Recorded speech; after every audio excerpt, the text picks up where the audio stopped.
আসসালামু আলাইকুম। সপ্তম শ্রেণীর বার্ষিক পরীক্ষার জন্য ইংলিশ বইয়ের সিলেবাস ও প্রশ্ন কাঠামো প্রকাশ করেছে জাতীয় শিক্ষাক্রম ও পাঠ্যপুস্তক বোর্ড এনসিটিবি।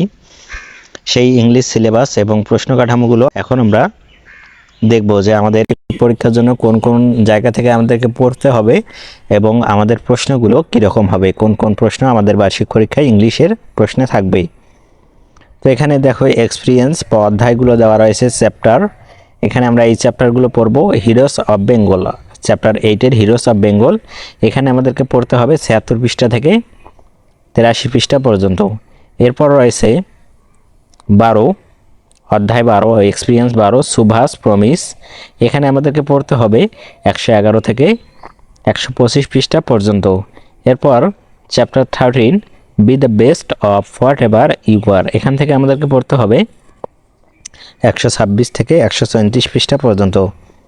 এরপর 14, চ্যাপ্টার 14, আওয়ার ল্যাঙ্গুয়েজ মুভমেন্ট। এখান থেকে আমাদেরকে 135 থেকে 148 পৃষ্ঠা পর্যন্ত পড়তে হবে। এরপর রয়েছে 15, রাইটিং উইথ এ পারপস। 149 থেকে 154 পৃষ্ঠা পর্যন্ত আমাদেরকে পড়তে হবে। এরপর 16, অ্যাজ ইউ লাইক ইট। 155 থেকে 168 পৃষ্ঠা পর্যন্ত পড়তে হবে এই এক্সপিরিয়েন্স 16 বা অধ্যায় 16-এর। এই বিষয়গুলোই আমাদেরকে পড়তে হবে বার্ষিক পরীক্ষার জন্য। এখন আমরা দেখব যে আমাদের পরীক্ষায় 100 নম্বরের যে প্রশ্ন হবে সেখানে কোন কোন প্রশ্নগুলো থাকবে। তো প্রথমেই আমাদেরকে 30 মার্কসের কিছু প্রশ্ন থাকবে। সেটা হবে কিসের ওপর ভিত্তি করে? Item will be set from 2 unseen passage. 2টা আনসিন প্যাসেজ থাকবে। 2টা আনসিন প্যাসেজের ওপর ভিত্তি করে MCQ, short question, true false এবং ম্যাচিং থাকবে। আনসিনস মানে হচ্ছে এই যে উদ্দীপকটি থাকবে বা যে প্যাসেজটি থাকবে সেটা তোমাদের বইয়ে থাকবে না, বইয়ের বাইরে থেকে দিবেই। উপরে একটি প্যাসেজ থাকবে এবং সেই প্যাসেজ থেকে আমাদেরকে কয়েকটি মাল্টিপল চয়েস কোয়েশ্চেন বা এমসিকিউ বা বহু নির্বাচনী প্রশ্ন আমাদেরকে দিবে। 5টি দিবে, 5টি হচ্ছে 5 mark.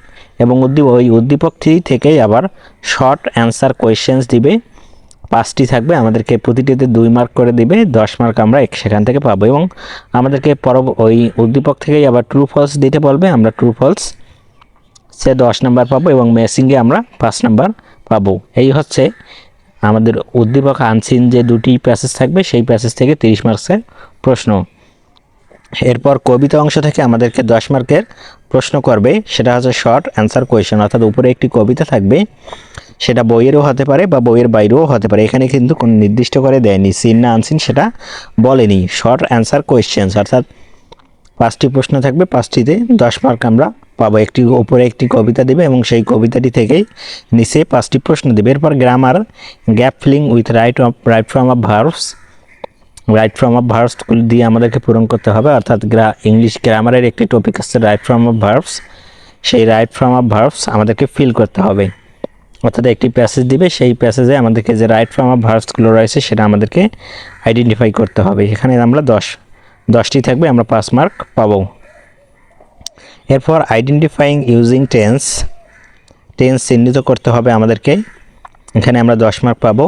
Gap filling with preposition দ্বারা আমাদেরকে গ্যাপ ফিলিং করতে হবে, অর্থাৎ ফাঁকা ঘর দিবে, সেই ফাঁকা ঘরে আমাদেরকে প্রিপোজিশনগুলো বসাতে হবে।